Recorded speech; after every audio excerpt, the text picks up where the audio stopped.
Boa tarde, pessoal. 3 horas da tarde desta quinta-feira, 24 de outubro de 2013. Estamos aqui de novo com a Web TV de Esportes do Jornal NH. Eu sou Chico Lúcio, editor de esportes, e tenho aqui hoje ao meu lado Christopher de Matos, que é repórter de esporte, escreveu a matéria da classificação do Grêmio na Copa do Brasil nesta quarta-feira, e vai falar um pouco sobre os dois jogos da dupla, né, Christopher? Nós dois acabamos falando as matérias, o Christopher falou do Grêmio, eu falei do Inter. A gente vai falar sobre o que aconteceu ontem à noite e principalmente os prognósticos para o futuro, né? O Grêmio que passou pelo Corinthians nos pênaltis, joga contra o Atlético Paranaense na semifinal, começa lá na próxima quarta-feira, lá em Curitiba, enquanto o Inter caiu para o próprio Atlético Paranaense no empate em 0-0, o Inter que caiu invicto da Copa do Brasil. Vamos começar com quem passou, Christopher, começar com quem está adiante, com quem segue vivo, porque merece. O Grêmio conseguiu uma classificação às custas do Dida, mas também às custas do trabalho que o Renato vem fazendo, que se não é o mais brilhante na frente, ao menos funciona muito bem atrás e neutralizou o Corinthians, né? O Grêmio não correu riscos durante a partida. Ele teve, a rigor, uma única chance de gol sofrida, né? Uma chance do Corinthians criada, que foi um chute do Douglas, uma boa defesa do Dida, e paramos por aí. É verdade que o Corinthians é um time que não tem uma vocação ofensiva das maiores, e essa não é a principal virtude, e não era desde o início do time do Tite, campeão da Libertadores, campeão mundial. Mas vem sendo muito forte que o Corinthians não faz gol de bola rolando desde setembro, né? É uma coisa que se acentuou. Mas de qualquer modo, méritos pro Renato, que mesmo com 3 ou 2 zagueiros, conseguiu manter o mesmo padrão defensivo do time. Aqueles erros que aconteceram no Grenal, por exemplo, a gente não percebeu nessa partida contra o Corinthians. Isso é mérito de um time que consegue se corrigir. Ao contrário do Inter, que a gente já vai falar daqui a pouco, que repete erros, o Grêmio evidentemente que tem algumas falhas do ponto de vista ofensivo, mas defensivamente a cada rodada a gente percebe um pouquinho de avanço. E ontem, mesmo depois do Corinthians, com as entradas do Danilo, do Sheik, é um time que tem uma qualidade técnica de jogadores individualmente, não conseguiu pressionar. Isso é mérito do Grêmio, que cumpre muito bem esse papel. Ontem teve muito azar, ou incapacidade, sorte e azar é uma questão muito subjetiva, mas teve a infelicidade do Vargas, que 2 bolas do jogo não matou, poderia ter ali classificado o Grêmio. De qualquer modo, a gente poderia usar qualquer trocadilho, brincalhão, qualquer situação para tirar o sarro do Pato, mas a gente não vai usar falar que o Corinthians pagou o Pato, que o Corinthians terminou ouvindo o Pato Fu, nada disso, porque não precisa. A própria cobrança dele é sintomática diante desse processo. Méritos do Dida, evidentemente, 3 cobranças não é para qualquer um. Eu vou falar só um pouquinho sobre o Pato, né? Porque a gente acompanhou o Pato muito de perto aqui. O Pato é um cara que foi criado aqui no Rio Grande do Sul, desde os 11 anos morou em Porto Alegre, passou pelo Inter, brilhou na base do Inter, era um jogador que era conhecido pela frieza dele na hora de decidir. Isso ele mostrou desde que surgiu no Inter, nos 8 meses que teve no Colorado. Foi pro Milan depois, acabou tendo bons momentos e maus momentos lá na Itália, mas o que ele vem mostrando é aquela frieza, que parecia uma característica boa, de repente se transformou num péssimo negócio pro Pato, que é um cara totalmente alheio ao jogo, né, Cristo? Ele parece um jogador sem sangue, é um atleta que não tem aquilo que é mais necessário hoje no futebol competitivo, que é uma entrega, dedicação, e é exatamente o contrário do espírito desse time do Tite, que é um time vibrante, que é um time que conquistou a Libertadores justamente por ser vibrante. O Pato é um jogador que passa alheio. Além disso, a última convocação dele para a seleção brasileira, onde ele foi muito mal contra o... Não merecia ser convocado. Ele não tem feito isso durante toda a temporada. Evidentemente que pela falta de bons centroavantes no Brasil, hoje ele acabou recebendo uma nova oportunidade. Agora, ir mal contra a Zâmbia, num amistoso que o Brasil tinha tudo para golear, atestou ali, quem sabe, o atestado dele de final de carreira na seleção brasileira. Ele está fora praticamente da Copa do Mundo. Essa cobrança de pênalti foi decisivo, ainda mais foi a gota d'água, ainda mais com essa sinalização do Filipão de convocar o Diego Costa, provavelmente o fim de carreira para o Pato.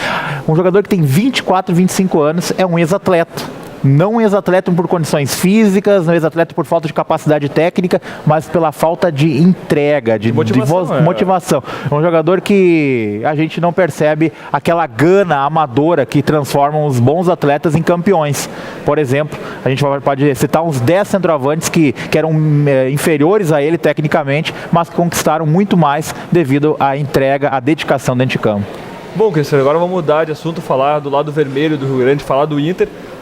Tu não acompanhou bem de perto o jogo do Inter, mas viu também as notícias. Eu que vi o jogo, posso falar, o Inter não fez nada para se classificar contra o Atlético Paranaense. O Inter, nos 2 jogos, acabou estando quase todo o tempo eliminado, porque o Inter perdeu, tomou o gol aqui no Hamburgo com 5 minutos de jogo, foi empatar no finalzinho, e no jogo em Curitiba esteve todo o tempo fora da classificação, nunca teve Ele nunca esteve classificado durante o confronto e nunca fez nada para merecer isso.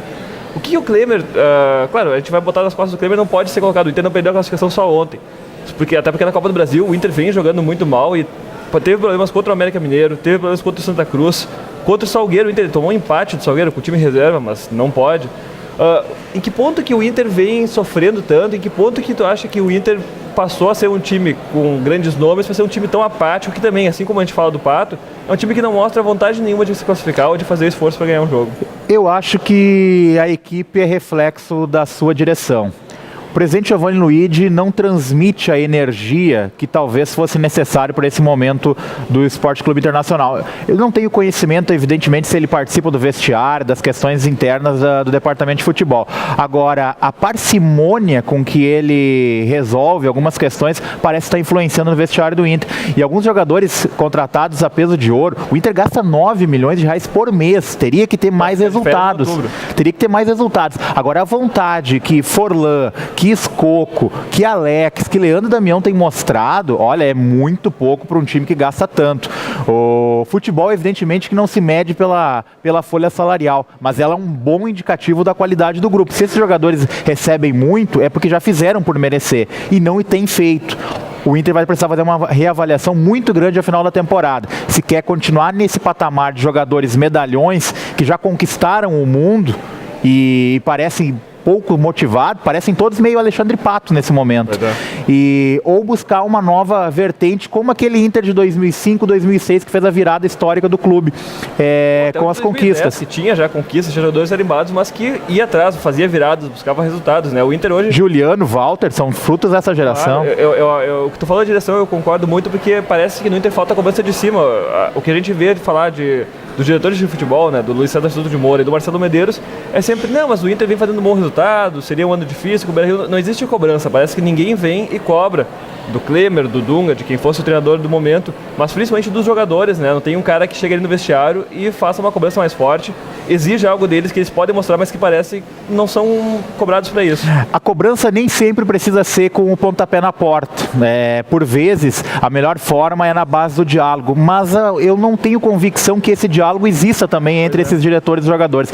Eu acredito que a sequência de falhas, principalmente no primeiro semestre, erros de avaliação sobre jogadores suspensos e a velha proteção. O Inter é um clube muito paternalista, protege demais a quem erra. Talvez isso tenha influenciado por uma falta de comando, uma falta de liderança desses homens do futebol. O Inter vai precisar rever muito. É hora de pensar 2014 de uma forma muito forte, não pensar só no Beira-Rio em 2014 como um pensamento mágico. Reabriram as portas do Beira-Rio, o Inter vai voltar a jogar em casa, vai acontecer tudo naturalmente. Não é nada disso. O Inter precisa fazer uma reforma muito grande, olhar para os seus medalhões, olhar para os seus veteranos e recomeçar. E recomeçar não adianta ser lá em janeiro, tem que ser agora, para que dê tempo de começar um brasileiro lá em abril do ano que vem forte. Quanto tempo que o Inter não começa um brasileiro forte? Passou da hora. Lembrando só que o Inter, como está fora já da Copa do Brasil e praticamente não tem mais chance no brasileiro, o Inter só vai voltar a ter um jogo valendo alguma coisa para o Colorado mesmo em maio do ano que vem, porque o Gauchão vai começar, tem Copa do Brasil com times de categoria menor no início e depois só com o brasileiro e com as fases seguintes da Copa do Brasil.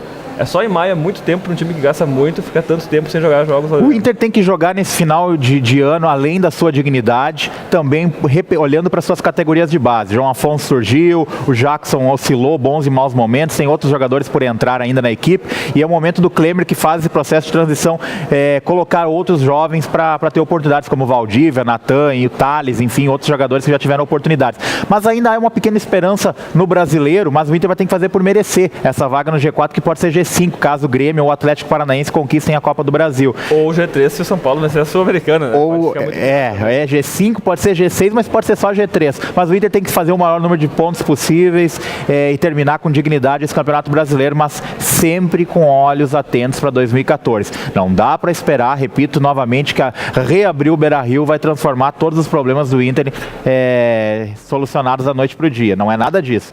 É preciso cobrar e muito de seus medalhões que não têm dado resultado. Tá certo, eu agradeço o Cristo pela presença.